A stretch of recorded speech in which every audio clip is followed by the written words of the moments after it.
బుద్ధి. స్వస్థ బుద్ధి అంటే అర్థం సెల్ఫ్ కంట్రోల్. ఉందా సెల్ఫ్ కంట్రోల్?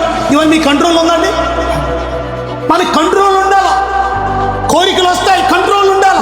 వ్యామోహాలు వస్తాయి, కంట్రోల్ ఉండాలి. కామ వికారమైన కోరిక, ఆర్ యు ఇన్ కంట్రోల్? డబ్బు మీద ఆశ వచ్చింది, కంట్రోల్లో ఉన్నా. అమ్మ మీద ఆశ వచ్చింది, కంట్రోల్లో ఉన్నా. స్వస్థ బుద్ధి కలిగి నీతిగా బ్రతుకుతారు. అది మీ పిల్లగాడు కూర్చున్నాడు కానీ వాడు చేసే పని తెలుసా మీకు? మీ పిల్లగాడు కూర్చుంది, ఆయన చేసే పని మీకు తెలుసా మీకు? చర్చి గోయింగ్ పీపుల్ అని చెప్తున్నారు, but do you know what they are doing?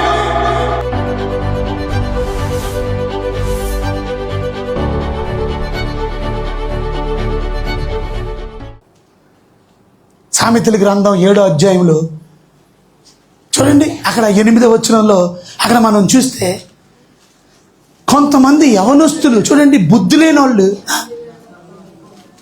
7వ వచనమా చూసారా? యవనుల మధ్య బుద్ధి లేనోడు, బుద్ధి లేని పడుసోడు, బుద్ధి లేని యవనస్తులు ఎంతమంది లేరు? బుద్ధి లేదు, ఇహలోక మాలిన్యాన్ని అంటించుకునే బుద్ధి లేని గాడిదలు.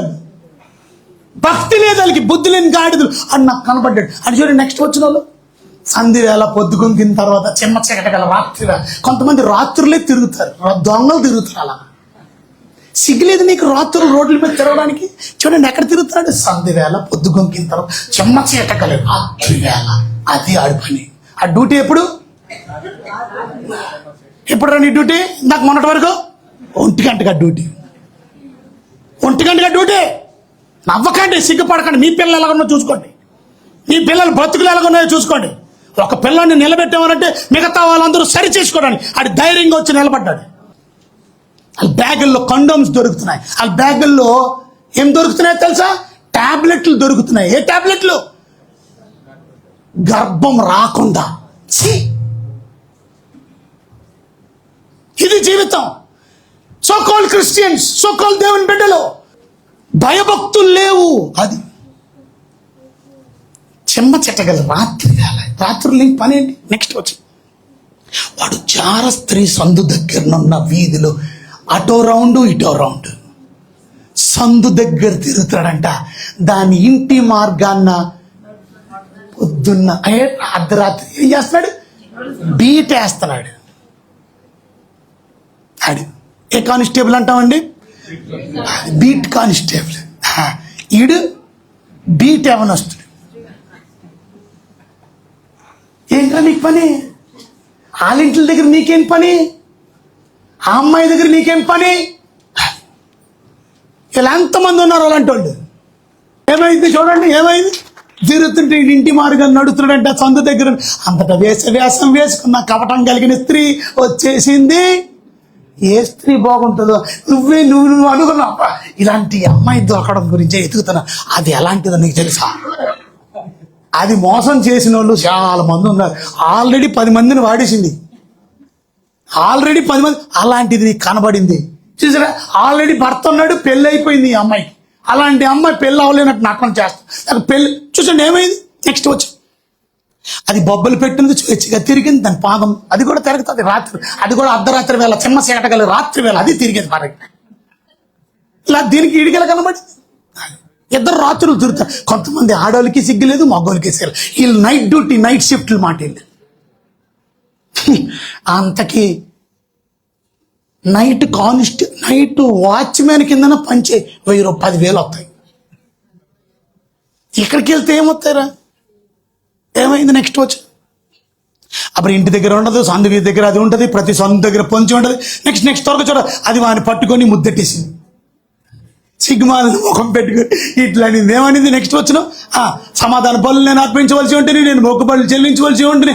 నెక్స్ట్ కాబట్టి నేను నిన్ను కలుసుకోవాలి రాగా నేను ఎదుర్కొన్నాను బయలుదేరి నీవే నాకు కనబడింది. ఇరారా నెక్స్ట్ నా మంచం మీద రత్నం కనబడులు ఉన్నాయి, ఐగుప్తు నుండి వచ్చే విచిత్ర నార దుప్పట్లు ఉన్నాయి. ఏముండవు అక్కడ, అన్ని డబ్బా అన్నీ ఉన్నాయి, సెంట్లు ఉన్నాయి. నెక్స్ట్ వచ్చిన నా పరుపు మీద బోలపు అగర్కరపు చెక్క జల్లి ఉన్నాను, సెంటు గింటు పర్ఫ్యూమ్స్ ఉన్నాయి. రా ఉదయం వరకు వలుపు తీర తృప్తి పొందుతున్నాము, పరస్పర మోహం చేత చాలా సంతోషిస్తున్నాము. ఇది పురుషుడు ఇంట లేడు అంటే పెళ్ళి అయిపోయింది. ఇలా వెళ్ళే యవనస్తులు ఏమైపోతారో రాస్తుంది. నెక్స్ట్ వచ్చిన అది సొమ్ము చెంచి పెట్టుకొని వెళ్ళిపోయాడు, పొన్నమ నాటి వరకు తిరిగి రాడు, అందుకనే వచ్చి మా ఇంటికి అన్నది. అది తన నాన్నల మాటల చేత లోపరుచుకొని తన పలికిన ఎచ్చక మాటల చేత వాడిని ఈడ్చుకొని పోయింది. నెక్స్ట్ వచ్చి వెంటనే పశువు వదకపోఉన్నట్లు, పరుల చేత చెక్కబడిన సంఖ్యలు పోవున్నట్లు ఏమైపోయింది, తన ప్రాణహానికరమైనదని ఎరుక ఉరి వద్దకు పక్షి త్వరపడినట్లు వాని గుండె అమ్ము చీల్చు వరకు వాడు దాని వెంట పోయను. నెక్స్ట్ వచ్చిన కనుక నా కుమారుడు చెవి ఎగ్గిన మాటను ఆలకింపుడి. ఇవాళ వెళ్తానంటే వెళ్ళు, కానీ ఒకరోజు నీ జీవితం నువ్వే నాశనం చేసుకుంటావు. నేను చూశాను అలాంటి పిల్లల్ని, మూత మీద మీసం కూడా సరిగా రావా, హాస్పిటల్ కూడా ప్రార్థన చేయడానికి వెళ్తే ఈ కుర్రోడికి కూడా ప్రార్థన చేయండి అన్నారు. ఏంటి జబ్బు అనే లోపల అతనికి బాత్రూమ్ వస్తుంది. అతను బాత్రూమ్ వెళ్ళడానికి మంచం మీద నుంచి లేపడానికి ఇద్దరు లేపారు, బాత్రూమ్ తీసుకెళ్ళడానికి ఇద్దరు ఆడోళ్ళు, ఒకటి అమ్మ ఇంకొకరు ఎవరో పిన్నో, రెండు చేతులు ఆ భుజాల మీద వేసి ఒక కాలు వేయలేకపోతున్నాడు, ఈడుస్తున్నారు. ఇలా ఒక కాలు తీసి కాలు వేయలేకపోతున్నాడు.